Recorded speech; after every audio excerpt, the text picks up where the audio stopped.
Geert, er is meer dan 24 uur wachten, maar Arune Snoin, wie het dan zo viert? Ja. Had de journalisten een mooi plak in het nieuwe stadion? Ja, fantastisch plak. Dat wordt ze voor journalisten maar die lengte. Maar die lengte is het justjes improviseren. Maar het komt goed. Het komt goed. Trouwens, 8 seconden, we moeten nog... Ze winnen om. Ja. Vertel het aan je. Oké, Joert hebben we voormalig profvoetballer, tegenwoordig golfleraar Gerald Chibon aan tafel. En natuurlijk IFKS-volger Andor Faber. Zeker. Trouwens, hij heeft wel eens 2 penalties in één wedstrijd mist? Nooit. Ik miste nooit een penalty. Nooit een Ik penalty? ben de beste penalty nemer van St. Jabek. Of all places. Maar nooit niet gemist. We gaan aan tafel. Ja.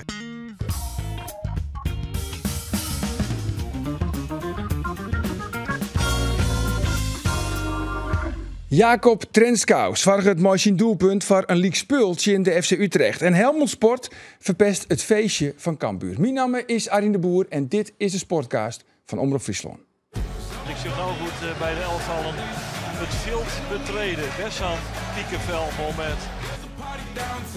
Nog altijd 0-1 toch een doelpunt van Ole Romani.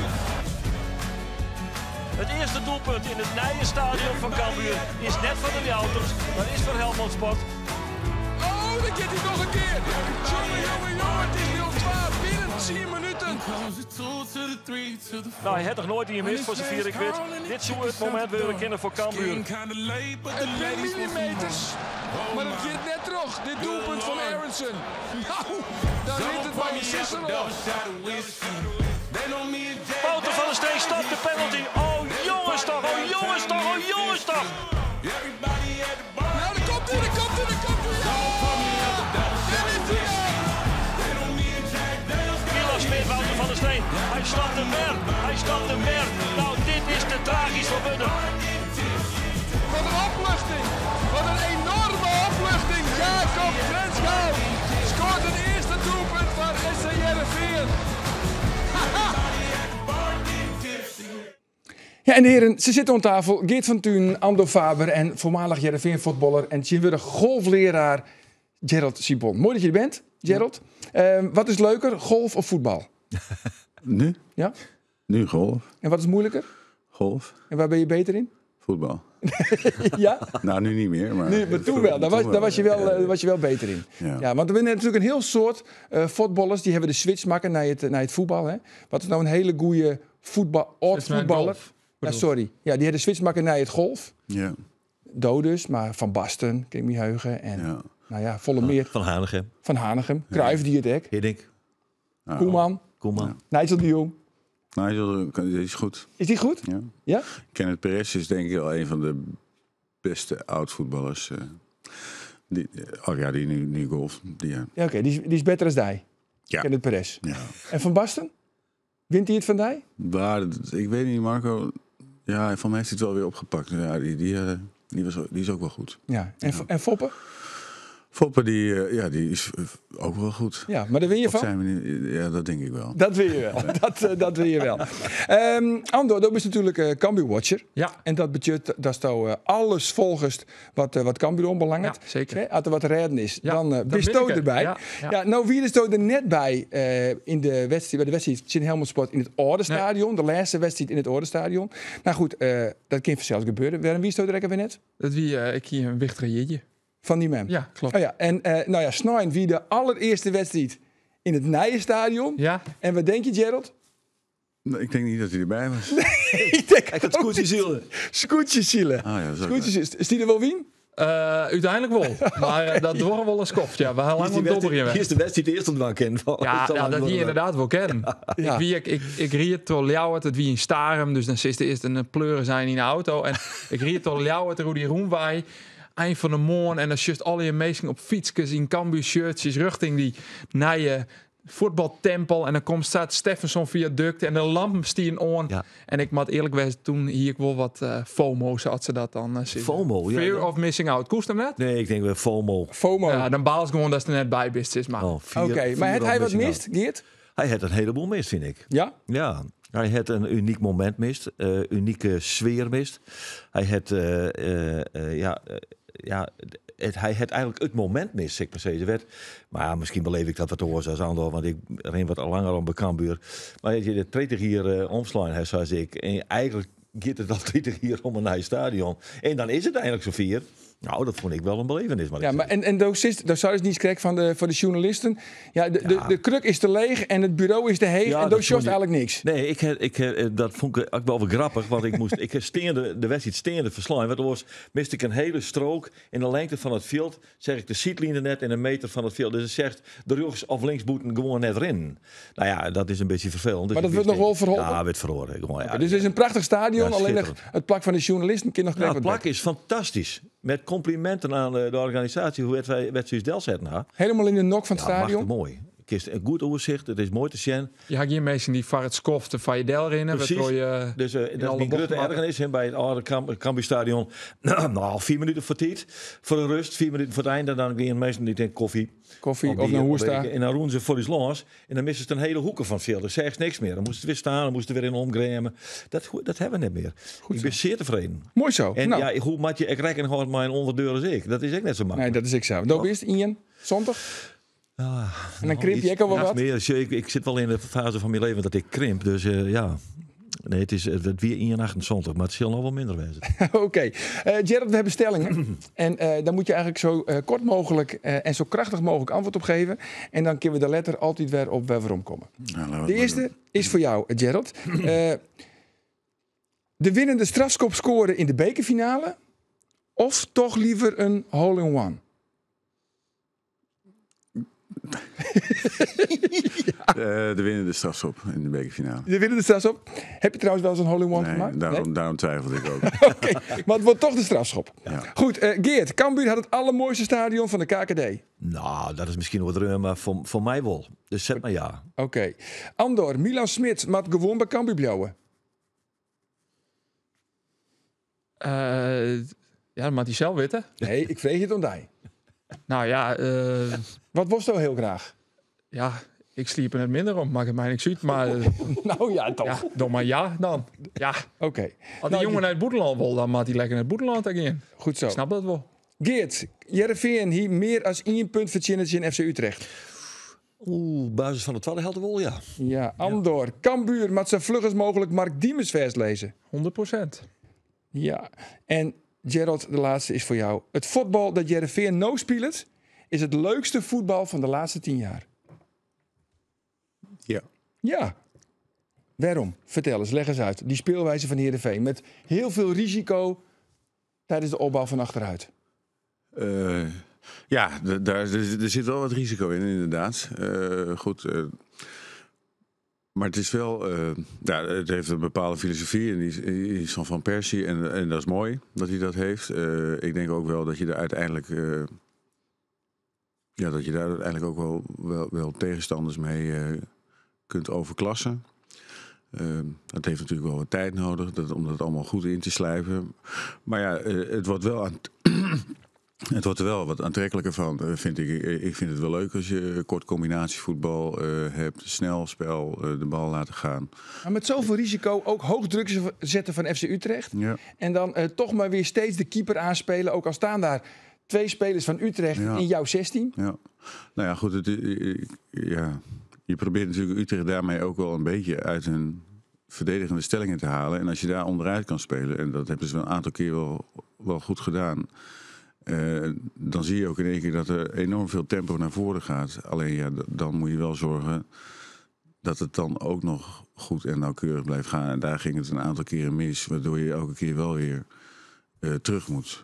Maar goed, ik denk uiteindelijk dat je in ieder geval de spelers allemaal beter maakt. Hè, want ze komen veel aan de bal, ze moeten snel oplossingen zoeken, ze moeten nauwkeurig oplossingen zoeken. Dus ja, er komt wel wat druk op te staan. En ja, ik denk dat je daar als speler dat het leuk is en ook dat je daar wel snel vorderingen in je kwaliteit maakt. Ja, en is het dan ook logisch dat Van Persie nou kiest voor de betere voetballende keeper, Mickey van der Hart, in steed van Andries Noppert? Ja, want je hebt een keeper wel echt wel nodig in dit spel. Je ziet ook wel een paar keer dat Van der Hart ingespeeld wordt en dat hij toch wel voor een wat minder onconventionele oplossing zoekt. Hè? Dus de oplossing dichtbij, of even door het centrum naar een centrale verdediger om weer een hoek naar je back te maken. Dus ja, dan heb je wel iemand nodig die dat wel redelijk beheerst. En volgens mij van de hart Ajax-achtergrond. Zeker, komt uit de jeugdopleiding van Ajax. Dus ja, daar word je daarmee grootgebracht. Dus die keuze begrijp ik wel. Ja. Justal verschil, Arjen, want dat was natuurlijk vorig seizoen en de al weet ik hoeveel hier jongens. Justal echt nou al na 12 wedstrijden een oorjaren vind je? Nou ja, vooral dat hele kwarte combinatiespel en constant de keeper erbij beloeken, dat is wel echt nij. De laatste jaren ben we qua spektakel net echt verwend in het Abelense stadion. De laatste die het echt heel onvallend voetbal spelen. Dat wie nevens mij Gert-Jan Verbeek. Dat wie gewoon, toch? Dat was nog in jouw tijd. Ja. Dan was het gewoon echt de eerste 15, 20 minuten vol gas.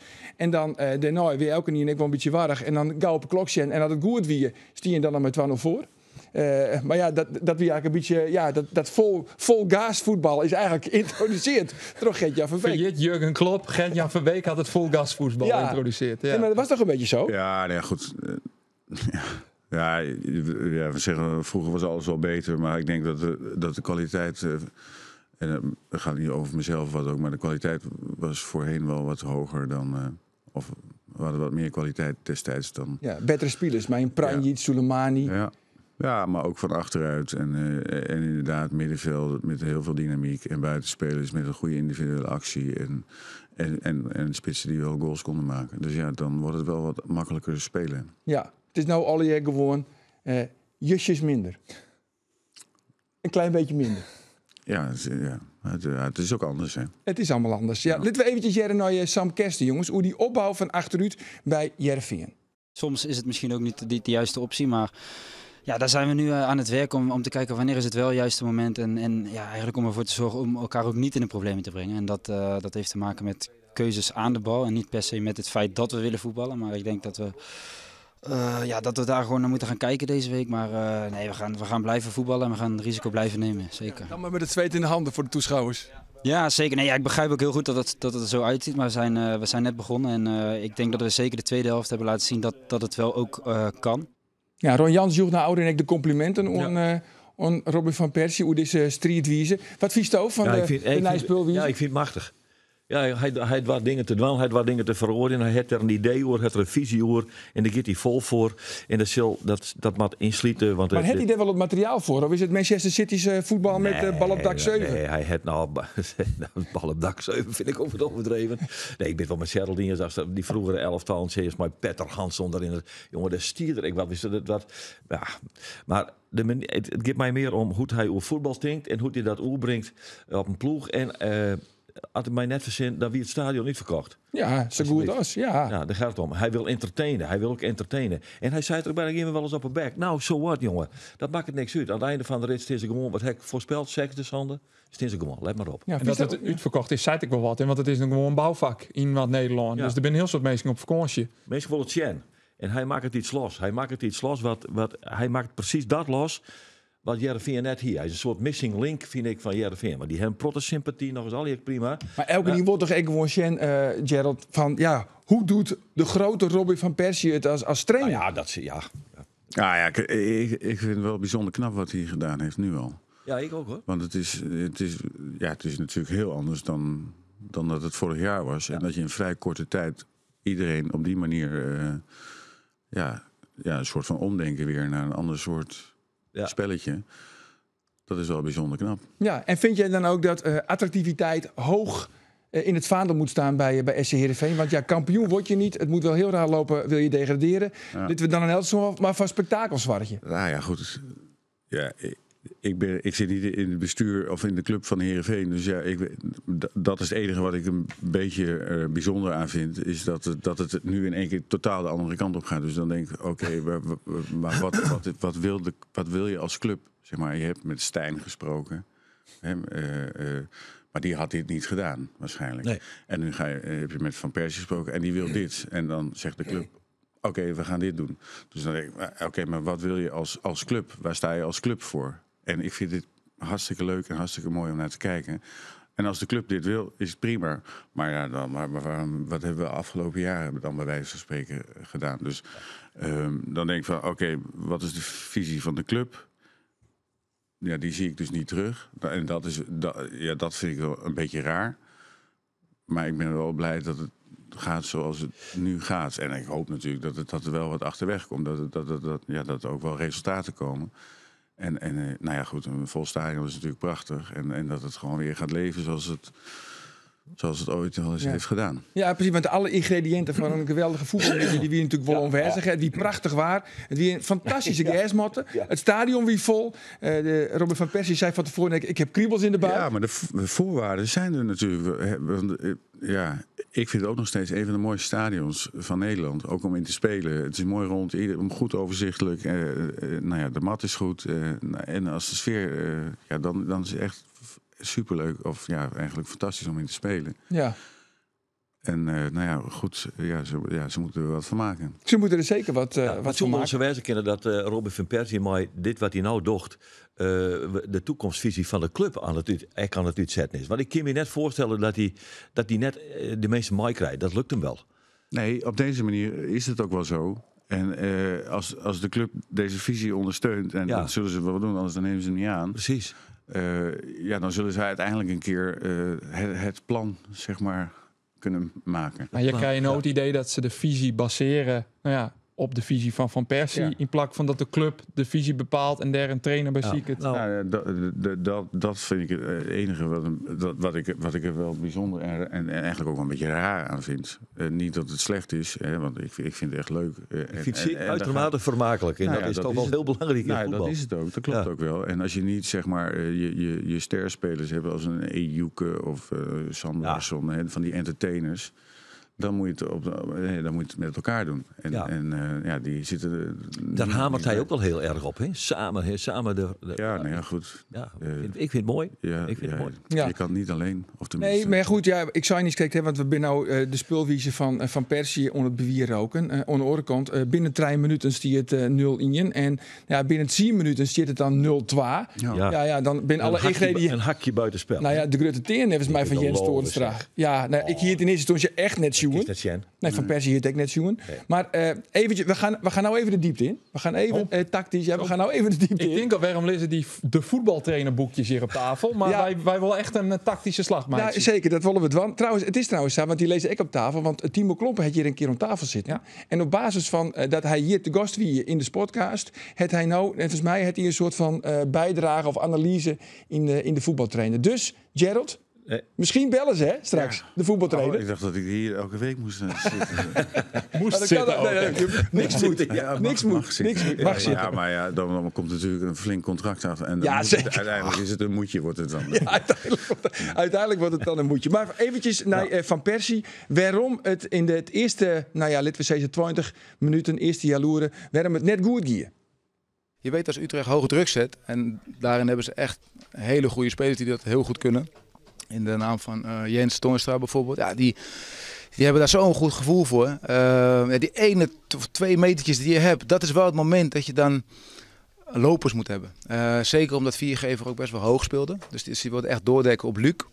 Ja, dat is wel het moment, exact dus die split second is het moment dat Daniel of Dani zeg maar, vanaf de rechtsbuitenpositie, één van die twee moet wel in die ruimte duiken. Dan trek je ze uit elkaar. En dat gebeurde te weinig. Ja, dat gebeurde te weinig. En dan wordt het speelveld te klein. En dan is Utrecht gewoon op zijn sterkst. Ja, dit is voor jou gesneden koek, hè? Ja. Ja, nee, maar wat hij nou uitluidt. Ja, maar dat is exact zoals het was. Toornstra stond echt als tweede spits, zeg maar. Ja, dan speel je 1 tegen 1, heb je de keeper over. Nou ja, daar hebben we het net over gehad, denk ik. Dat je een keeper hebt die moet kunnen voetballen. En dan is het inderdaad even dat moment loskomen en de juiste keuzes maken. En dat gebeurde een aantal keer. En dan kom je er ook uit. Maar ja, goed. Maar ze hebben niet door balverlies in de opbouw goals tegengekregen. De eerste goal is gewoon een corner. Ja. Dus dat kan altijd. Maar het heeft dus vooral maar die loopacties te krijgen van de spitsen. Ja, want hoe is dat voor jou, Arjen? Want dat is net bekend om die tactische kennis. Als het hier half spaces gaat, dan best de oorjekken. Hoe lust het je naar? Ik vind het wel heel erg interessant. Nou ja, goed, ik snap wel natuurlijk als een Toornstra dat hij helemaal naar voren zit, dan ons zit er achter natuurlijk rond. Ja. Goed. En die Viergever gaat dus weer in die ruimte spelen. Dus dan kom je eigenlijk 1 op 1 te staan voorin. Dus op het juiste moment moet je dus als spits, wat Robin dan zegt, die loopactie maken. Ja. Maar het is dus eigenlijk helemaal net belangrijk of ik het snap. Het is vooral belangrijk of Daniel Karlsbach dit snapt. Ja. En of hij dat ook kan en begrijpt en daarmee om kan gaan. In de tweede helft kwam Nicolescu van Karlsbak. Ja. Wie vind jij beter? Ja, ze hebben allebei op hun eigen manier wel wat. Nicolescu is natuurlijk een doelpuntenmaker en die wil je graag voorin hebben. In het spel dat Heerenveen speelt, want je wil uiteindelijk ook wel druk gaan geven. Waardoor je achterin wellicht bij balverovering iets meer tijd en ruimte hebt om het spel te spelen. Ja, dan is Karlsbak wel beter dan Nicolescu. Maar als je veel in de dan 16 bent van de tegenstander, heb je misschien weer meer aan Nicolescu. Ja, als je er bent wel, ja. Dan moet je er wel zijn. Ja. Ja. VMI wel al, want Jereveen had natuurlijk voor hier Nicolescu Helle. Toen nog onder Van Wonderen. Van Wonderen is ik een trainer die het defensieve arbeid heel belangrijk vindt. Ja. Maar daarom speelde Van Amersfoort natuurlijk. Ja, wel. precies. Maar waarom het Jereveen Nicolescu dan hellen? Want dat is een type Huntelaar. Die hem is echt iemand die in de 16 loert op zijn kans. Die het misschien minder helpt in het druk zetten, in het meiverdedigen. Van Wonderen die het eigenlijk een oortype spits nedergaan. En dat zullen we nou maar Van Persie. Dus waarom het Jereveen dan Nicolescu hellen? Dat is wel opvallend. Sterker nog, zij er ook nog gewoon €1 miljoen van betalen. Daarom. En we hebben al eens zien kwaliteiten wil zien. Alleen nog, als je die net benutten, als je een oortype spits zou willen, dan snap ik net waarom je uiteindelijk bij hem uitkwam binnen. Nee, jij was een kapstokspits, zei Foppe Daan altijd. Ja. Snap je het wel? Waarom ze Nicolescu hellen hè? Nee. Nee, past niet in de manier waarop. Het is ook niet echt een counterspits of wat ook. Maar Van Wonderen koos ook voor Van Amersfoort. Ja, dat snap ik wel. Ja, omdat die gewoon meer verdedigende maar niet arbeid omdat levert. hij makkelijk doelpunten maakt of zo, maar hij levert wel veel arbeid. En en je kon hem ook nog wel als aanspeelpunt gebruiken. Dus ja. Het goede nice voor Nicolescu is, hij zit heel dicht bij Karlsbak. Hè? Ze zitten heel dicht bij elkaar. Kijk, dus Noppert en Van der Hart, echt heel dicht bij elkaar. Dus Nicolescu, wij schreeuwen misschien al, maar Van Persie had hem nog net af. Dat is net zo, oké. Hey, Gerald, je moet kiezen. Oh. Je moet kiezen. Romano Denneboom of Dennis de Nooijer? Romano Denneboom. Romano Denneboom of Karlsbak? Als voetballer. Gewoon een betere spits. Als betere spits. Maar ik denk dat Dennis wel beter was dan Romano. Oké, dan maken we daar toch Dennis de Nooijer Maar van. ik ken Romano en Dennis niet, dus daarom koos ik voor Romano. Oké, maar Dennis de Nooijer, Daniel Karlsbak. Dennis de Nooijer. Dennis de Nooijer, Alfred Finn Bogason. Finn Bogason, Marcus Aalbeck. Finn Bogason, Bas Dost. Bas Dost, Klaas-Jan Huntelaar.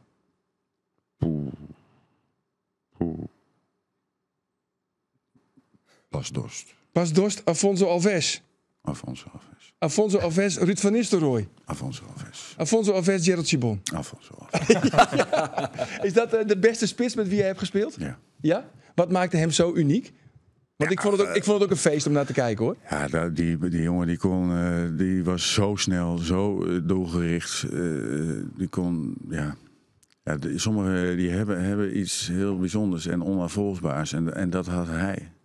En boven ook nog een aardige jongen, maar dat geldt ook voor Bas, hoor. Dus dat telt dan niet mee. Ja. Maar je wist nooit bijzonder. Hoe maar het is ook wel fijn om mee te spelen. Want de tegenstander had er echt angst voor Afonso. Dus dat is als team natuurlijk wel prettig. Want ze laten hem nooit los. En liefst nog met 2 erbij. Dus dat betekent dat wij ergens een mannetje over hebben. En dat was het jaar, of tenminste dat ik met hem speelde. Dat was het laatste jaar van Gert-Jan. Daar hebben we ook, weet ik veel, hoeveel doelpunten gemaakt. Ja, belachelijk. Vitesse thuis 7-0. Ja, nou ja, goed. Dat waren natuurlijk de 9-0 tegen Heracles. Ja, en VVV ging er met 6 en AZ met 5. Dus alles ging eraf bij ons. Maar dat komt ook wel door Afonso. Omdat hij gewoon mensen aan zich bond. Waardoor wij in principe wat meer ruimte hadden. Maar ja, goed, wat hij deed en kon, dat is echt heel bijzonder. Ja, maar je wist dus nooit hoe zijn pet stond eigenlijk. Van is hij er wel, is hij niet? Komt hij wel op training? Komt hij niet op training? Gert-Jan kon er lastig mee omgaan? Ja, nou, uiteindelijk wel oké, denk ik. Kijk, we wisten wel dat als we zaterdag speelden, dat hij de zondag niet was. En dat we maandag de vrije dag die wij hadden, kwam Afonso trainen, zeg maar. Dus is eentje? Ja. Dus die zondag die haalde hij dan in op de maandag. Nou ja, goed. En dan moest Gert-Jan, dus die had nooit vrij?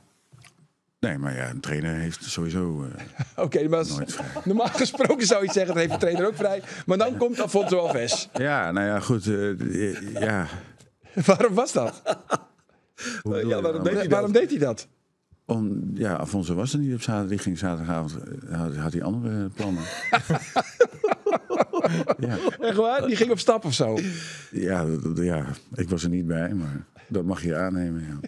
Ja. Hilarisch. En dat werd dan ook, zeg maar, geaccepteerd. Ja. Ja, als je levert, dan goed. Hij was geen vervelende jongen of zo. Het was ook niet zo van. Ik kom 5 minuten voor de training en ik ga 5 minuten na de training. Hij deelde wel in die groepsdynamiek. Alleen ja, bij het uitlopen, daar was hij er niet. Nou ja, goed. Er waren wel meer spelers die niet gingen uitlopen. Die gingen wat anders doen of dit of dat. En hij deed het dan op maandag. Nou wist ook een goede tandem bij Soleimani bij Jetty in dat riegje van spitsen. Hij is niet echt een spits, toch? Of wel? Nou ja, goed. Hij nam een stokje over van Afonso. Toen hij wegging, toen kwam Soleimani erin. En ja, die had natuurlijk enorm goed gedraaid. Ook omdat we Pranjic erbij hadden. En die twee die konden echt goed met elkaar. En die hoort nog. Ja, waar hoort hij in het rijtje? Ik denk boven Dennis en Nooijer ergens. Ja, ook boven Romano Denneboom. Ja, nou ja, kijk, ja, Romano was ook niet echt een spits natuurlijk. Nee. Uiteindelijk ging Soleimani en Afonso Alves gingen voor miljoenen weg. Ja. Hoe komt het met Milan Smit? Mooi berichtje. Mooi berichtje. Ja, mooi. Ja. Schitterend berichtje. Hij wil zelf graag de stap maken om het cliché maar even nu de kast te herinneren. Ik had trouwens een weddenschap met Lars Lamboy. En die herinnerde mij daar weer aan. Hij zei van, we hebben een weddenschap. Want hij zei van, hij gaat fort voor 1 miljoen. Ja. En ik zei, nou ja, van zo lang zal ze leven niet. Ja. En dan hebben wij een fles wien opzet. Zo. En gaat hij net fort, dan heb ik alsnog woen. Al dus Lars Lamboy. Dat is een goede weddenschap, of net? Ik vind het sowieso een goede weddenschap, want Lamboy die blinkt net uit in Iepen Jan, lik het zat zitten. Die dan net toe transfersommen. Dus als hij Tjendai houdt dat Smit misschien wel voor 1 miljoen of meer voortgeeft. Ja, maar daar moet ik Lars Lamboy even in bescherming nemen. Want dat had hij zelf mooi klam actie in mij zijn. Dus hij is net de enige. Op het veld van Drachterboys in de oefencampagne het hij dit zijn. Ja, nee, dat doe ook wel. Maar meer als ze dat dus houden, als hij kennelijk verkocht wordt en als ze dan houden dat het voor meer dan 1 miljoen is. Ja. Want ja, transfersommen, die kassa's, daar zitten ik niks over. Wij weten van niks. Nee. Maar goed, ze willen dus 1 miljoen, maar elke miste penalty gaat er een ton aan. Ja, met erin zit ik in. Dan want er zei Henk de Jong had er weer een ton bij. Maar, Ja, nou gaat er een ton aan. Ja, misschien wel. Er is overigens, jongens, een gerucht. En gerucht. Er is Nou, een gerucht. we hebben een gek op gerucht. Er is een geruchtje. En het gerucht is dat NEC Nijmegen, de Nijmegen-Eendracht combinatie, Ja. belangstelling heeft voor Milan Smit. Ah, Die zie je nog een spits Die achter ziek je nog een Ogawa. spits. Die spiek je nog een spits. oké. En daar zit ik wel hier op met die boekhoorn. Die boekhoorn, Die smoort erin. Die pakt een peer van die pandaberen en hoppakee. Ja, nee, natuurlijk. En ze hebben natuurlijk die Maatsen verkocht. Maatsen? In de winterstop voor 4 miljoen. Ja, maar ze hebben maar een spits, Dus hè? ze hebben wel yield. Ja. Oké, maar dat is dus het geruchtje. Dat is geruchtje. Maar goed, nou heeft hem nog getroffen, want hij had natuurlijk 2 keer een penalty mist. Ja, Hoe wie het mooi hem? moest toch wel even. Ja, en het is wel een nuchtere vent hoor. Ik vind het echt wel weer mooi. Dat hij zei van ja, het moment dat ik eens een keer zou missen, kwam steeds dichterbij. Dat is eigenlijk ook wel een Want hij mist eigenlijk nooit. Vorig Nee, jaar. hij had net niet mist vorig jaar, niks. Nee. Nou, zullen we eerst even jaren naar Milan Smit? Naar Auri van de Hij is wedstrijd. heel nuchter erom. Ik vind het wel mooi. Chin Helmond Sport. De eerste wilde ik gewoon door het midden schieten. Ja, keeper blijft lang staan, ja, dan pak je hem. Gewoon allebei zonder overtuiging. Wat je zegt, dat was niet wat we gewend zijn.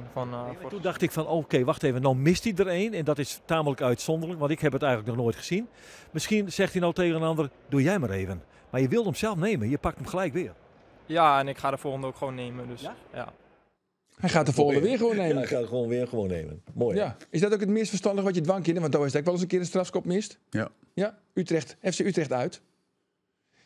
Ja. Ja, daar wie ik bij toevallig, dat weet ik nog. Maar is het dan wel zeg maar de remedie van de eerstvolgende keer die is werd voor mij? Ah ja, als je weet van als je de 10 neemt, dan gaat er wel eens eentje mis.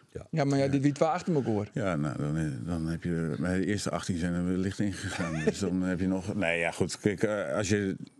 Ja, ik weet niet of hij bepaalt of hij ze neemt. En dan kun je gewoon Nou, zeggen... dat was onomstreden, want het is ooit als je zo. ze altijd niet schiet, dan Hij schoot ze er allemaal in. Ja. En ook niet een beetje erin, met overtuiging. Ja, Dus- nou goed, dat is een mooi leermoment voor hem dan. Hè? ja. Wat dat ombelangrijk heeft ook net een heel soort mis. Want ook is het in Starem. Ja. Maar je maar een heel beetje wien. Ja. Maar goed, dat was misschien een trieste bedoeling. Maar uiteindelijk wie het echt wel een enorme teleurstelling in het Cambuurstadion. Ik vond wel die wel een deceptie. Het past ook wel weer bij maar Cambuur aan de in. andere kant, jongens, je kan 120 naar je stadions bouwen. Ja, dat is echt wat Gerrit van der Belt zei.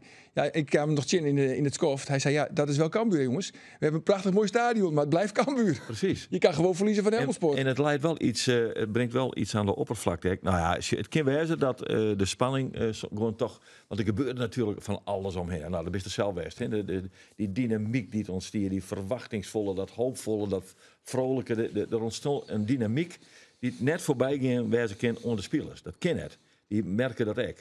Dus er komt denk ik wel wat druk op. En dan levert hij zo'n abominabel striem in de eerste helft hoor. Dan kan ik haast net denken dat dat net te maken had met alle omstandigheden. Nee, maar elke die verwachtte ik een dikke overwinning. Want ik praatte met Henk Dijnem, de wethouder, voormalig listloeker van de Partij van de Arbeid. Die zei, het wordt 4-0. Ja, nou, Ipe Smit, die zei, het wordt 4-0. Ja. Diane, de vrouw van Henk, die zei, het wordt 3-0. Ja, nee, maar dat weet ik wel. Er was trouwens maar één die zei, het wordt 0-1. Ja, Een geniepige 0-1, Dirk-Jan Derksen. juist. Oud Cambuurspits. Voormalig Scout Cambuurspits. nou ergens nog? Scout bij Helmond Sport. Oh, bij Helmond Voormalig scout bij SCRV. Hij weet natuurlijk, en dat zullen misschien de meesten hier net weten, dat bij Helmond Sport ook behoorlijk wat yield zit. Die hebben echt gewoon een prima selectie. Die hebben bijvoorbeeld die Passioniek ophellen. Rjorsbeck, weet net dat aan mij die juiste. Onder andere in de jeugd bij Dortmund spelen. Die had laatst ik nog in de Eredivisie. Volgens mij Voor bij die spits ik net meer. VVV van de Hurk. Prima spits. Lepe spits, die van der Hurk. Een hele lepe spits. Ja, dus hij had best een aardig ploegje. Ja, Dus, Was dat stadion net klaar dan of zo? Hadden ze niet een maand eerder al open gekund? Nee, dat kon niet. Oké. Dat kon niet. Nee, dit wie al een race in de klok. En nou zijn ze echt heel blij dat het... Het stadion dat is ook niet klaar hoor. Nee, ik had wel wat beelden gezien dat Binnenin is er nou nog nog wat een beetje kabeltjes bouwpunt. hingen en dat er nog wat geverfd Nou, het hele kon worden. hoofdgebouw, als je binnenkomt, die entree, dat is gewoon een Dat bouwplaats. is een bouwplaats. Ja. Ja. Dat is echt nog helemaal Dus niks. alleen het Maar veld ligt er, wel zeg ik maar. vind het En de wel, stoel. Harjen, als er dat juster heen, dan goed dat dan is. En nog lang niet en stekken en linten en om het al die logistiek toch goed voor te krijgen. Ik heb wel respect voor hoe het Cambuur dat dien had. Want die had toch wel een tikje risiconaam, hè? Ja, De zeker. spanning die roen op, jongen. En toen kwam er vuurwerk van boeten het stadion, hè? Als we hier natuurlijk, als de deer dat ik in het stadion gebeuren zou, want dan hier ze ongelofelijke problemen kregen met veiligheidsfunctie. Ja, maar ik geen bierglazen, plastic bierglazen, ik net op het veld. Niks, Totaal net. Wie is het stek natuurlijk, je kan zo het stadion op het veld op. Hartstikke mooi. Dus complimenten aan iedereen daarvoor. Maar ik vind wel, zeker onder de directie van Cambuur, goh, wat helemaal risico aan achterop. Ja. Zit 14.000 man in, hè? Ja, zeker. 13.184. Oh. dat zei Rijn de Vries. Nog eventjes, want daar heeft ik nog een oude in Dat is praat. nog Mooi. maar het ik kan Rijn de Vries net verstaan. Nou ben ik ook zo doof als een kwaad trouwens. Maar Ik dat ze leeftijd wijzen. Ja, maar die winnen wel. Lengte, Ik krimp, kon wel verstaan. Ja, zeker. Gehoorvoort. Maar goed, daar heeft de oude nog praat met Henk de Jong. ja. En dat ging onder oren oer versterkingen. Even jaren, Henk de Jong. Ik ben bijna dagelijks mee, maar dat gaan we altijd wel. Want Diemers is gewoon, die komt wel eens wat eigenwijs over, maar is een hartstikke geweldige fan. En Leeuwarder. En Leeuwarder. En Cambuur-fan. En een echte Cambuur-fan. Ik zei tegen hem, hij had het stadion, het oude stadion op zijn ene koet. Ik zei, dan doe je het nieuwe stadion op de andere koet. Hè? En dan worden de jongens ook wel betalen. Zo Vesten van de Waterwoord betalen, zeiden. Dus Maar is dat zo? Het Mark Diem is de tatoeage van het oude Cambuurstadion hij zei op dat zijn ik- koet. Er is maar één die dat witte kent, dat is Ander Faber. Ja. Want daar heeft vroeger met hem In de in de zonnebad, zonnebak watten. Toen hier nog die tattoo nog net trouwens. Maar hij had inderdaad een Cambuur-tattoo op zijn koet. Dat klopt. Oh ja, echt? Ja. Maar van het stadion? Ik moet zeggen dat ik hem net uit de holle ken. Nee. Dus, Of ik kreeg gewoon het logo wijs. ja, goed, dat soort. jongens. Ja, volgens mij refereert het om 2003 in de kampioenschap. Dat Oh, hij ja. toen Oh, had oké. gehad met Cambuur. Heb jij ook een tatoeage van Heerenveen ergens? Nee, Nee? Zit je er nog over te twijfelen? Of ook niet? ook niet. Nee. Nee, ook niet. Wel van Ajax, Roda, VVV. Ik heb een tatoeage van een herinnering aan de Olympische Spelen waar ik aan mee heb gedaan. En- Laat maar raden, de ringen. Nee, gelukkig niet. Die heeft bijna iedereen. Nee, ja, maar dan, nee. Die heeft, Geert van Tuin heeft ook de ringen volgens mij. Nee, ik, Oh, die- Wat voor tattoo dan? ik, Gerard? Ik ben krijg een boom. Oh, kijk. Oh, je kan hem laten zien ook. ja, dat kan wel. Op je onderarm.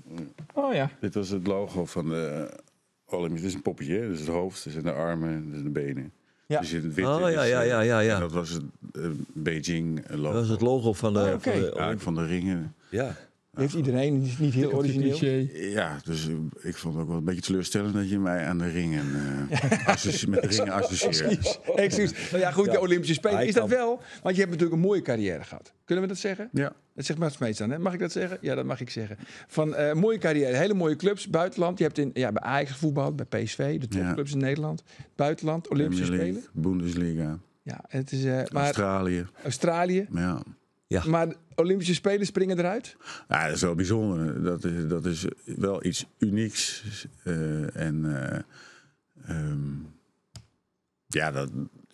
Dat springt er wel uit als een hoogtepunt. Ja. Heb je Messi gespeeld ook nog? Tegen Messi nog gespeeld? Ja, Messi, tegen Messi gespeeld. Heb je hem nog uitgespeeld? Heb je nog een poortje? Of? Met Maradona op de foto toen. Sta je met Maradona op de foto? Ja, die was schoonvader. Was schoonvader van Aguero. Die speelde ook mee. En hij had wel aardig team, die Argentijnen. Di Maria. En, die jongens die zijn later wereldkampioen geworden in Qatar. Hij was schoonvader van Aguero en hij kwam bij ons in het hotel. Maar jij lijkt mij nou niet echt het type die zegt van mag ik met u op de foto? Maar bij Maradona wel. Ja, maar hoe ging dat dan? Dat was met Cruyff en niet met Maradona. Ja. Oké, maar zijn er momenten dat jij iets van nederigheid toont? Maar dat heeft niks met nederigheid te maken. Gewoon adoratie. Adoratie. Ja. Dat mag ook, ja. Maar Maradona is beter dan Messi?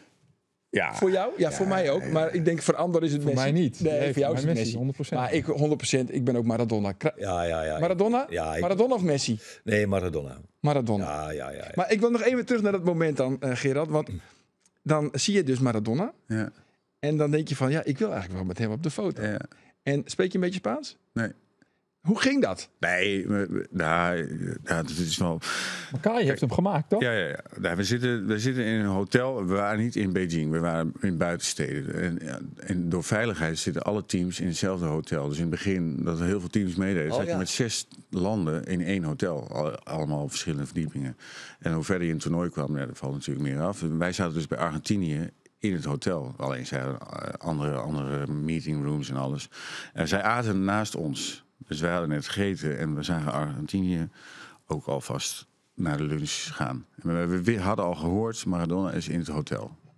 Oké, nou, dus een cameraatje wel mee, weet je wel. En we zien ze zo lopen elke keer. Dus na de lunch naar buiten. En een beetje nonchalant wachten op de corridor. Van, misschien komt hij nog wel voorbij. En ik stond met Makai. En Makai spreekt wel Spaans. Natuurlijk, vanuit zijn tijd bij Deportivo. Maar Makai is natuurlijk een hele grote speler. En dus de jongens wisten ook wel wie Makai was. En maar het duurde mij op een gegeven moment te lang. Dus ik denk, ik ga gewoon naar mijn kamer gaan rusten. En er was zo'n rondje met liften. En ik stap in de een. En Maradona stapte uit die andere. Dus ik ook weer eruit. En Maradona, die maakte even een praatje met Makai. Dus ik kom er zo bij en ik zeg, Roy, je moet even een fotootje maken. Dus ik zeg op de foto. Dus ik stond echt zo te trillen. Maar hij komt ook maar tot hier. Ja, dus ik sta gewoon daar en hij staat daar. Dus, maar goed, wel op de foto. Dus ja, machtig. Ja, maar mooi. Ja. En waar heb je die foto nu? Gewoon op je telefoon? Of is hij uitgeprint? Een maat van mij heeft hem ooit op een canvas, echt wel serieus groot canvas. En die hangt bij mij in een schuurtje tussen de fietsen en de gereedschap en de tuinspullen allemaal. Ja, hij mocht niet in huis hangen. Nee? Mocht niet van je vrouw? Ja, was ook niet echt een heel mooi... Ja, het is wel mooi, maar het is niet om iets om in huis te hangen. Nee, ik heb sowieso niks in huis hangen van mezelf. Van voetbal niet? Nee. Of wel iets van voetbal? Nou, er hangt ergens een foto nog maar. Oké. Groot huis, hè? Ik weet het niet meer. Nee, van Maradona naar Mark Diemers is een kleine stap. We moeten het wel even over Mark Diemers hebben. Ik denk al komen we er nog op rond. Ja, we komen er op even rond. Want Visto, Joost zei het aan het begin van dit programma. Cambuur moet er alles ontwan om Mark Diemers op te helien. Hij mooi fot. Hij wie vorig jaar nog de beste speler van de Cypriotische competitie bij Larnaca. Hij is de Joer. Ja. Hij is Sabine Uitskekel in de voorronde van de Conference League. In Paxi uit Hongarije. Toen hadden ze bij Larnaca besloten om de nieuwe trainer de voortdurend uit te gooien. Ja. En toen is een beetje de paniek bij de club taslijn. En hij is de best betaalde speler, dus ze willen hem voortgaan. Zelf had hij zoiets van, prima, ik wil voort, maar ik heb weer een heel mooi contract. En ik wil net samen voort. Dus het zal zo'n spultje worden dat, hoe langer het wordt, op een gegeven moment denk Larnaca bliksem, wij willen van zijn salaris hoor. Dan jouw ze hem een poedield mee, dan is hij transfervrij. Dan kan hij gerne steen waar die wil. Dus zei ze het in het interview. Henk de Jong die hing het elke dag onder line. Ik denk dat hij een immens grote rekening had, want die bellen het elke dag met Cyprus. Ja. Die willen me heel graag bij haar. Ja, Cambuur kan natuurlijk creativiteit broeken. Dat is wat er mist eigenlijk vorig seizoen al. En no act. Dus ja, ik denk, mijn Mark Diemers kan Cambuur promoveren. Ja. Maar is het realistisch? In de 17 Henk de Jong kan nooit betellen, jongen. Die jongen die verdient het een zo'n gigantisch mega salaris. Dat kan Cambuur nooit zien op. Hij is Henk de Jong dan? Nou, wat ken ik meer dan als vroeger? Nou, wat ik wel gek vind, want Henk de Jong had het dan nou ook alweer over versterkings. Maar we hebben vorige week nog duidelijk jet. Kieftenbelt, Kaam, Kassa's Kaam, selectie is clear. Dat zei Lars Lamboy. We doen niks meer. Alleen nog als Milan Smit voortgeeft. Ja. In principe is de selectie roem. Maar Henk de Jong bleef maar vegen om versterkingen. Ja, selectie is net roen in de ere van Henk. Absoluut net. Nou, dan, en ik vind ook wel een kwaliteitsimpuls hebben, vind ik hoor. Nou ja, maar San Dimas ken je mij dan om de bobs te plakken. Want dan heb je creativiteit. Je hebt iemand die een goede traptechniek had. Die het standaard situaties van zijn rekken nemen kan. Die wil de basis op veld. Ja. Die status had hij wel. Hij had ik mooi traind en dat weer heel vorig hier lang mooi traind, vrij lang mooi traind dan nog in het spelers die sturen hem nou ook berichtjes van kom naar jou, het supporters hek. Ja. Hij zit zelf wel een beetje. Want hij had 2 jonge band en hij wil eigenlijk die jonge band en zijn vriendin net weer mij slepen naar, weet ik veel, Griekenland, Cyprus, Roemenië, et cetera. Dus dan kom je in Nederland. Daar ben ik al meerdere clubs die naar hem informeerd hebben. Dan heet hij hoe de top van de KKD. Ja, dan is de vraag, gaat hij dan naar dat soort clubs of komt hij thuis? Maar als er een club in de Eredivisie komt, dan gaat hij natuurlijk naar de Eredivisie. Zo, Mark Leeuwarder, als hij is, naar een oren KKD-club gaan? Nou, dat denk ik net. Dat denk ik niet. Maar aan de andere kant, Eredivisie had hij alles ook wel pensioen. Ik bedoel, hij had oren haast al spelen. Er is geen club meer waar hij haast net spelen had. Dus uit Feyenoord, Utrecht, ja. Maar aan de andere kant, hij is nog maar 30. Hij wordt in oktober 31. Hij ken ik nog wel een per in mei. Jawel. Dus in die zin... Dat zou je herkennen. Dat zou je herkennen, ja. Maar dan is de carrière wel klaar, toch? Maar hoe gaat achterstoot de komst dat Mark Diemers naar Cambuur gaat? Nou, Grutter als voor hier. Ja, voor hier, absoluut. toen wie die echt uit op een boeteloos avontuur. Wat zeg je? Dat is logisch, toch? Hij was er vorig jaar niet. Dus dat is de kans sowieso. Dat is sowieso. Ja, toen heeft hij wel meegetraind. Alleen toen wilde hij echt een buitenlands avontuur. Dus. Ja, maar goed, als je dat allemaal gedaan hebt, dan ga je... Ja. Ik zou niet meer terug gaan naar hier. Je kan nog maar een paar jaar voetballen. Dan ga je weer... Ga je weer op vrijdagavond... dat zou jij niet doen? Naar top, of zo. Ja, of Helmond Sport uit. Ja, daar beginnen we volgende week mee, ja. Dus, nee, maar goed, dan sta je een uur in de file. En als je nu... Ja, voor hem weegt dus zwaar dat zijn jonge kinderen... dat hij die niet weer ergens anders naartoe wil verhuizen. En het is wel... maar aan de andere kant, dit is uniek werk wat je doet. En daar moet je gewoon vol van genieten. En, hij mag wel wat meer ambities hebben, proef ik aan jou. Nou, bij ambitie hoeft niet per se in het hoogst mogelijk haalbaar. Maar ook van, kijk om je heen. Je kan toch ook misschien in Spanje of in Frankrijk... ga wat anders doen, weet je wel. Ga de wereld zien. Je hebt Cyprus gezien. Nou, hij heeft het goed gedaan, hoor ik. Hij was de beste speler van de competitie. Dus hij heeft geen moeite mee om zich aan te passen ergens anders. Nou, dan ga je toch bij wijze van spreken... of in Zwitserland, of maakt niet uit waar. Dan zie je toch weer allemaal leuke andere dingen. Ik ben een aantal keer teruggekomen bij Heerenveen. Maar goed, er was voor mij ook niet heel veel anders. Maar ik dacht, ik heb Engeland gezien, Duitsland gezien. Nou, een jaar naar Australië. Ik had ook nog wel bij wijze van spreken kunnen blijven. Maar ik dacht, ik wil wel ook nog wel wat van de wereld zien. Hoe deed jij dat met kinderen destijds dan? Ja, die nam ik dan gewoon mee. Ja. Maar ik had wel zoiets van, Nederland zelf ga ik niet halen. Wat is dan halen? We kunnen kampioen worden. Je kan de beker winnen. Je kan Champions League spelen. Nou goed, dat heb ik allemaal gelukkig af mogen vinken. Nou, dan wil ik ook nog wel andere dingen. Ik zou dan niet zo klein kijken als ik hem was. Zo gewoon kijken van, wat kan allemaal nog in deze tijd? Want over 4-5 jaar is het klaar. En dan moet ik andere dingen doen. Maar misschien dat als je ergens bij spreken hier veel geld kan verdienen. Ja, Ja, dat is natuurlijk bij Cambuur ga je natuurlijk niet heel veel geld verdienen. Bij Cambuur ga je niet heel veel geld ga je niet onafhankelijk spelen, denk ik. Ja, Nee. maar goed, hij heeft wel een tatoeage van Cambuur op zijn kuit. Ja, dan zit er dus daarna nog wel een heel traject achter. Nou, ik Dat denk weet je inderdaad ook niet, wel hè? wat je zegt. Ik denk wel dat de kans groter is. Maar hij is wel nog wel ambitieus genoeg om nog iets oors te doen. Dat heeft hij wel in hem. Want hij, Als je 5 jaar lang in Nederland alle stadions hebt gezien, En dat heeft hij. en dat heeft, dan zou ik zeggen, dan houdt niks je tegen om ook ergens anders te gaan kijken. Ja, Championship is toch echt hartstikke mooi geweest. Lekker in Engeland. Nou ja, of een keer eronder. Dat is ook nog aardig niveau. Maar goed, dan zie je gewoon andere dingen. Ik had gisteren nog met iemand over. Ik zei, ik ben een jaar naar Australië geweest met Gert-Jan. Ja. En je komt terug en alles is nog precies hetzelfde. Dus je mist ook niet zo heel veel. Het is ook niet zo dat je heel veel gaat missen of zo. Nee. Ja. Dus Het enige wat en die voetbalseizoenen die gaan bam, bam, bam, bam. Dat gaat gewoon voorbij. Als je niet oplet, is het klaar, hè? Ja. Dus dat zou sowieso een advies zijn aan iedereen. Van ga lekker buiten de deur kijken. Ja. Altijd mogelijkheid er is, ga lekker naar het Boeteloon. Maar hier kleeft wel een aspect aan van Leeuwarder zijn. En, dat geloof ik ook wel. Snap je dat? Ja. Dus dat zou hem nog wel over de streep kunnen trekken. Maar ik gun het Cambuur ook wel. En hem ook wel. Ja, als hij wil spelen, moet hij dat lekker doen. En je moet ook niet alles van het geld afhankelijk laten worden. Want dat gaat je op een gegeven moment wel tegenstaan. Dat staat er nu dus ook tegen. Want ze willen het niet meer hebben, omdat het te duur is. Ja, hij is nou te duur. Ja, dus hij slaat nog een financiële slag, want hij laat dat er natuurlijk op aankomen. Dus hij slaat daar op Cyprus nog een financiële slag, hoe dan ook. Ja. Nou, en dan kan je ook zeggen van oké, dan is dat wel klaar. De kindertjes naar school, Leeuwarden, zijn familie wordt hier, zijn ouders. Ja, mijn kinderen kunnen ook wel een jaar later naar school. Ja, daar is niet anders van. Hoor. Ja, nee, maar dat weet ik wel. Dat heb je wel gelijk. Ja, dat is ook zo. Nog eventjes over die eigen carrière-ambities. Want hij is natuurlijk eventjes assistent van Jurgen Streppel. Wat vond je eigenlijk van Jurgen Streppel, Laagje? Nou, ik vond Jurgen Streppel een redelijk complex trainer. Ja, ik kon net altijd... Hij is nu technisch directeur bij Helmond. Bij Helmond Sport. Getroffen. Ja, beschikt hij over leidinggevende capaciteiten, Jurgen Streppel? Jawel. Heb je lekker met hem gewerkt? Nou, nee. Nee, waarom niet? Goed, waarom niet? Ja. Ik was assistent. Ik zat ook in opleiding. Ik was meer bij het tweede elftal betrokken. We zaten niet helemaal op dezelfde golflengte. En wat is dat dan? Qua voetbal of qua...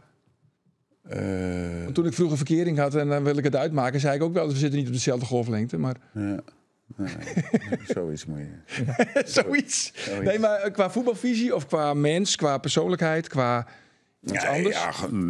Ja, ik ken hem niet zo goed. Ik vond wel dat hij heel goed begon en ik kon heel erg met hem mee en alles. En ja, uiteindelijk, kijk, het is ook wel een tijdje wat minder gegaan. Nou ja, dan komt ook weer wat stress bij kijken. Dan veranderen mensen ook nog wel eens. En ja, goed, op een gegeven moment... Ja, ik vond het lastig om met hem samen te werken. Ja, laten we daar maar op houden. Laten we het daarop houden. Ja. En dan, maar goed, jij was dus assistent. Daarna ben je ook nog assistent geweest van Gert-Jan. Ja. Bij Almere City en in Australië heb je ook nog gezeten. Ja. Maar nu sta je alleen maar op de Groene Ster op de golfbaan. Nou, niet alleen op de Groene Ster, maar wel veel, ja. Ja, maar je hebt geen ambities meer om het waar te gaan maken als in de voetballerij? Ik was wel even klaar ermee. Toen we bij Almere weggingen. En toen ben ik gaan golfen en dat vond ik hartstikke leuk. En ik heb een opleiding gedaan en ik ben uiteindelijk golfleraar geworden. En dat doe ik nu met heel veel plezier. En dat vind ik heel leuk om te doen. Geen stress? Nee, maar had ik ook niet als trainer hoor.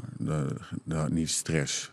Jij wordt niet warm of koud van een nederlaagje meer of minder? Nee, dat weet ik niet. Ik vind het niet leuk. Nee. Maar goed, dat is de volgende dag wel weg hoor. Ja? Hoe lang duurt zoiets dan bij jou, een nederlaag? Dat hangt van de nederlaag af. Soms ga je er gewoon af en dan duurt het niet zo lang hoor. Dan is het wel duidelijk. En soms denk ik van, daar had wel iets meer in gezeten. Maar als jij nou bijvoorbeeld speler van Cambuur was geweest en je verliest de openingswedstrijd in het nieuwe stadion van Helmond Sport. Ik weet niet of dat is gebeurd. Maar stress van de Holy Man die nog moet komen, is er ook niet? Nee, nee? dat heb ik ook niet. Nee. Ja, die valt wel een keer. Die valt nog wel een keer. Of niet. Ja, maar goed, zien we jou nog terug in de voetballerij? Ja, dat weet je natuurlijk nooit. Ik zeg er ook geen nee tegen hoor. Maar goed, ik ben niet heel erg actief op zoek naar zo'nzelfde baan of zo. Hè. Dat ambieer ik niet. Want dat is gewoon 24/7 gaan. Ja, opleiding van Heerenveen, die ligt natuurlijk wat op zijn gat. Is een nieuwe hoofdjeugdopleiding gekomen afgelopen zomer. Zou daar nog iets van een rol voor jou in kunnen zitten? Ja, ik zou niet weten hoe. Maar ja, als er wat is, dan wil ik er wel over nadenken. Maar goed, ik heb overal gezeten en ze kennen me bij de club. En ze weten waar ik woon. En ze weten dat ik tijd genoeg heb gehad. En inmiddels ook nog wel wat heb. Dus ja... Maar ik heb al als eerder aangegeven, als de club me nodig heeft, wat ook dan moeten ze me gewoon bellen. En dan kijken we wel of... Ik zit wel een beetje te genieten van de laconieke insteek die jij steeds weet te vinden bij je antwoorden. Je bent echt, zo zit jij, dat ben jij dus. Dus je zegt, oké. Nee, ja, goed, ik wil het dolgraag doen. Prima. Maar goed, het moet wel van wel komen. Het moet wel van twee kanten komen. En het moet ook passen. Dus... Kijk, ik vind het wel jammer dat zo'n Sar en nu Karlsbak... die heeft ook al 2 jaar eigenlijk een beetje in de vergetelheid... best wel leuke dingen mee willen doen. Ja, en ik zie een rol als spitsentrainer.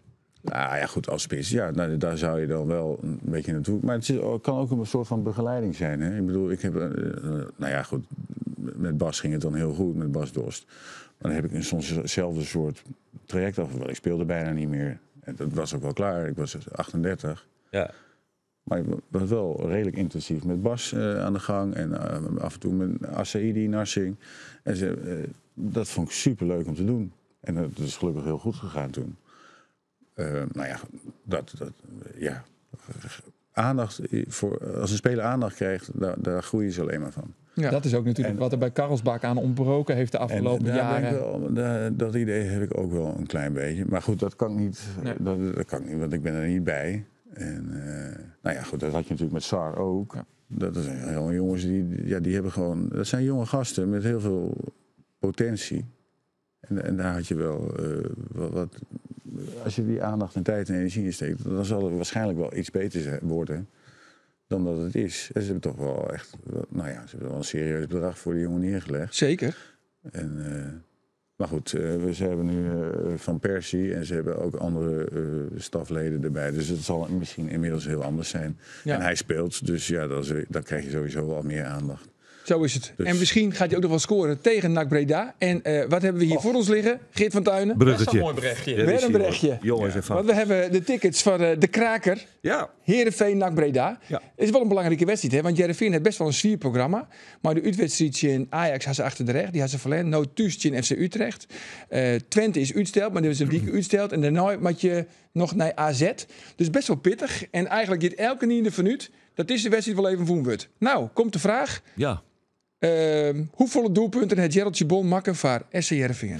Vrienden en vriendinnen van de Sportcast, er zit weer wat op het spel. 2 kaarten voor de wedstrijd tussen Heerenveen en NAC Breda. Dat is op 21 augustus.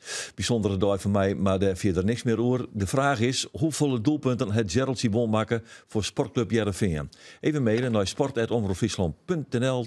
Eventjes alle gegevens erbij zetten. En de winnaar die krijgt 2 kaarten voor die schitterende wedstrijd. Is het ook trouwens, weet jij het antwoord? Is het Eredivisie of is het met Europa Cup of met beker? Alleen in de alles. Ja, competitie, beker. We rekenen alles vraag goed. hier wat specifieker kennen. Ja, je moet wel duidelijk zijn. Ja, nou, we rekenen alles goed. Maar weet jij het? Nee, dan weet ik het niet. Ik weet niet hoeveel oefenwedstrijden, maar wel... Nee, geen oefenwedstrijden. Ja, maar goed, je hebt Europese wedstrijden. Maar jij wil de doelpunten die jij hebt gescoord tegen Gastelon Sleert, die wil jij dat ook meerekenen? Je bent de spits of je bent het niet? Ja. Ik snap hem wel. Ja, hoeveel goals heb jij gemaakt tegen Gasteland? Dat weet ik al niet eens meer. Dat kon ik niet bijhouden. Heb je niet gescoord tegen Gasteland? Ja, vast wel. Ja, toch? Dat is de eerste wedstrijd altijd. Ja, de eerste wedstrijd. Heb je wel gescoord volgens mij. Dat denk ik ook wel, Ja, maar gewoon competitiedoelpunten? Competitie doen. Ja? Ja, dat is ook makkelijker te vinden op Wikipedia. Oké, maar jij weet het zelf ook? Ja, dan kan ik er 1 naast zitten, maar dan weet ik Dan weet jij het wel. Wat doen we nou? Competitie, ja. Op advies. Het gaat dus om competitiedoelpunten van Gerald Sibon. En dan mag je er 1 of 2 naast zitten. Goed zo, adres moet ze erin bijzetten. Want de andere weekend met een heel soort die dan een telefoonnummer wil en het adres jongens, kom op, zet nou even je adres erbij. Hoe vaak moet Geert dat nou nog zeggen? Adres Precies. erbij zetten, kom op. Jongens, nog één keer bedankt, want de rede knop zit wel op tafel, maar daar hebben we net op drukt en dat is uitstekend. Dat mooi dus ik net. Nee. Wat is dit voor dan? Ja, dit is we hebben een rede knop op tafel en er is toch de hoofdredactie echt op benadrukt van we mogen er niet op drukken. Nee. Dus dat ding staat hier en het zal grif een functie hebben, maar wij weten het net. Want we moeten er net op slaan. En ja, als de hoofdredactie het zei. Dan doen we het niet. Jongens, we zijn bij het einde van dit programma en we eindigen altijd met de overdenkingen. En je moet kiezen. Alweer. En we komen er niet op terug. Dero Sprutsen, Arin. Ik zeg Dobroeks te gewoon bij die beunklusjes. Ja, dus zeker. In een feesttent van de SKS. Ja, feesten, dat was echt heel erg leuk. En dan heeft al die skippers die lijst hoe denkingen uit de sportcast voor. Zeker, ja. En dat is ook weer een win-win situatie. Want dan de voltallige... Snappels toch ik nog in dat circuit? De voltallige SKS-vloot, die shot nou ook naar de podcast. Ja, dat ja, zeker, zeker. Jongens, we gaan eerst naar de overdenking van Geert van Thun. Het voetbal van Robin van Persie. Of toch liever het voetbal van Henk van Brussel? De Brusselse kermis. Nee, van Persie. Ik vind het prachtig. Ja, van Persie? Door, trouwens, ja, ga die door. ene datum, dat is een bijzondere datum voor mij. Maar waarom is dat? Het is mijn trouwdag. Ah, Lokwees al vast. En ik zit in Italië. Oh, nou dan weten wij wel wat er gaat gebeuren. Donderdagavond. Met mijn vrouw. Oh, je vrouw ook. Goed zo. We gaan naar Andor. Pieter Kooi of Sikke Heerskop?